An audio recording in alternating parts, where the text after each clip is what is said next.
Assalamualaikum warahmatullahi wabarakatuh. Terima kasih kepada dosen mata kuliah Teknik Survival dan Peluang pertama dan kepada tim asisten dosen dari mata kuliah Teknik Survival dan Peluang pertama. Perkenalkan, nama saya Radit Anggur Ramadan dari kelompok 5 kelas praktikum Q2 selaku moderator. Yang di sini saya akan memimpin berjalannya diskusi pada kali ini. Dan tentunya saya tidak sendiri, saya bersama dengan anggota rekan-rekan dari kelompok 5, yaitu Yasmin Aurel, Lavina Alia, Muhammad Najwa, Servina Leda Yahya, dan Aliazia Fahira. Adapun diskusi kita pada kali ini membahas mengenai identifikasi potensi bahaya di destinasi wisata pemandian air panas Cikundul. Apa yang membedakan antara ketiga jenis-jenis potensi bahaya tersebut?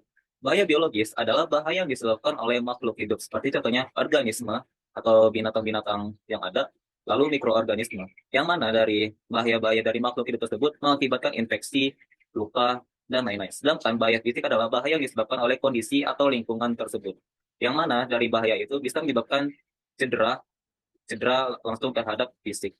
Yang mana bahaya fisik ini bersifat secara langsung bahayanya terhadap si wisatawan ataupun pengunjung yang berkunjung di destinasi wisata tersebut. Sedangkan bahaya lingkungan adalah bahaya yang disebabkan oleh faktor eksternal, yaitu faktor yang disebabkan oleh alam. Ya. Oke, untuk bagian selanjutnya akan dijelaskan oleh Alia Zia Fahira. Baik, terima kasih moderator. Di sini saya akan memaparkan bahaya fisik yang ada di pemandian air panas Cikundul, yaitu tenggelam saat berenang. Faktornya itu, pengunjung tidak memiliki kemampuan berenang yang cukup, bermain terlalu ke tengah kolam yang dalam, atau tidak diawasi, terutama anak-anak. Resikonya itu, tenggelam hingga menyebabkan kematian karena kehabisan napas. Dan penanggulangannya itu, pelampung, rambu batas kedalaman, dan pengawasan ketat. Selanjutnya, suhu kolam air panas yang terlalu panas. Faktornya itu, suhu kolam air panas yang melebihi ambang batas kenyamanan tubuh manusia. Resikonya itu kulit melepuh, pusing, tekanan darah menurun hingga pingsan. Dan penanggulangannya itu termometer di setiap kolam, papan informasi suhu, serta peringatan batas waktu berendam yang aman.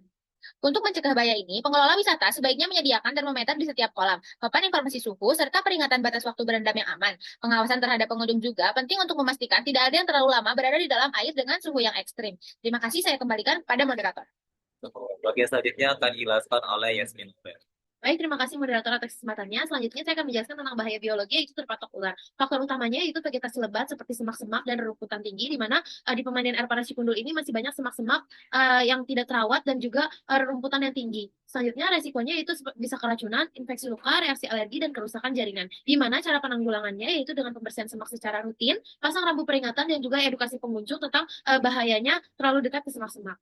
Selanjutnya yaitu ada terpapar mikroorganisme dari air kolam yang tidak bersih, di mana faktor utamanya adalah air kolam yang tidak bersih menjadi tempat tumbuh dan berkembangnya berbagai mikroorganisme patogen seperti bakteri, virus, jamur, dan parasit. Di mana di pemandian air panas Cikundul ini karena menggunakan air panas alami dari pegunungan menjadikan kolam ini tidak dipakaikan seperti kaporit ataupun bahan kimia lainnya. Jadi resiko untuk bertumbuh bakteri, virus, jamur, dan parasit ini lebih besar. Selanjutnya yaitu resikonya yaitu infeksi kulit seperti gatal, ruam, atau kurap, dan parasit.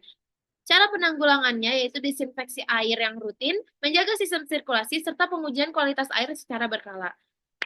Sekian dari saya kembalikan ke moderator. Oke, pada slide ini akan dijelaskan oleh Muhammad. Baik, terima kasih moderator. Selanjutnya ada bahaya lingkungan, yaitu potensi pohon tumbang di pemandian air panas Cikundul. Yang pertama ada faktor pohon-pohon besar yang mengalami kelapukan, akar yang melemah, batang rapuh, serta ketidakseimbangan beban akibat kanopi atau dahan berat yang tidak dipangkas secara rutin. Resikonya yaitu pengunjung dapat mengalami luka berat tertimpa dahan atau batang dan bahkan kematian jika berada terlalu dekat. Cara penanggulangannya yaitu disinfeksi air, dapat melakukan pemeriksaan rutin terhadap kondisi pohon, memangkas dahan rapuh, dan mencegah pengunjung berada di bawah dekat pohon yang miring. Lalu selanjutnya ada hujan deras yang menyebabkan longsor pada kemiringan kecil di pemandian air panas Cikundul. Faktornya yaitu hujan deras yang turun secara tiba-tiba dapat menyebabkan tanah menjadi jenuh, lalu licin dan rentan longsor. Resikonya pengunjung beresiko terpeleset, terjatuh, atau mengalami cedera saat melewati jalan setapak tangga. Lalu penanggulangannya yaitu memperkuat jalur dengan membangun sistem yang lebih efektif untuk mengalirkan air hujan serta memasang rambu peringatan. Terima kasih, saya kembalikan ke moderator. Untuk bagian ini akan dijelaskan oleh Servina Leda Yahya. Baik, terima kasih moderator. Selanjutnya yaitu bahaya lingkungan. Terpeleset saat bermain di taman sebelah kolam air panas TAP Cikundul. Faktornya yaitu permukaannya tidak rata, lembab akibat cipratan air, atau bahkan berlumpur setelah hujan. Resikonya yaitu kecelakaan terpeleset dan jatuh yang dapat menyebabkan luka ringan seperti memar, hingga cedera serius seperti kesleo, patah tulang, atau benturan kepala. Cara penanggulangannya yaitu pasang paving block, pasang papan peringatan, serta sistem drainase yang baik. Selanjutnya adalah bahaya lingkungan. Kepala terbentur di bebatuan sekitar sungai. Faktornya itu aliran air yang terus-menerus, lumut yang tumbuh, atau permukaan yang tidak rata. Resikonya, luka terbuka atau pendarahan pada kepala, benturan keras yang dapat mengakibatkan gegar otak ringan hingga berat. Cara penanggulangannya yaitu pasang rambu peringatan, batasi akses, serta edukasi pengunjung. Saya kembalikan ke moderator. Ya. Bagian selanjutnya akan dijelaskan oleh Lavina Liatimur. Baik, terima kasih moderator. Kali ini saya akan menjelaskan mengenai bahaya lingkungan, yaitu terjatuh karena permukaan jalan yang tidak mulus. Faktor ini dikarenakan kurangnya perhatian dari para pengelola mengenai akses-akses yang ada di Cikundul. Beresikonya bisa tersandung, terpeleset, hingga terjatuh. Penanggulangannya bisa perataan jalan berkala, rambu peringatan, pagar pembatas di area rawan. Dikarenakan memang di Cikundul mempunyai banyak jalanan miring, tapi jalannya tidak mulus, sehingga menurut saya penanggulangan yang tepat adalah perataan jalan yang berkala. Selanjutnya, saya akan menjelaskan mengenai bahaya lingkungan dengan faktor terpeleset karena lantai sekitar kolam yang licin.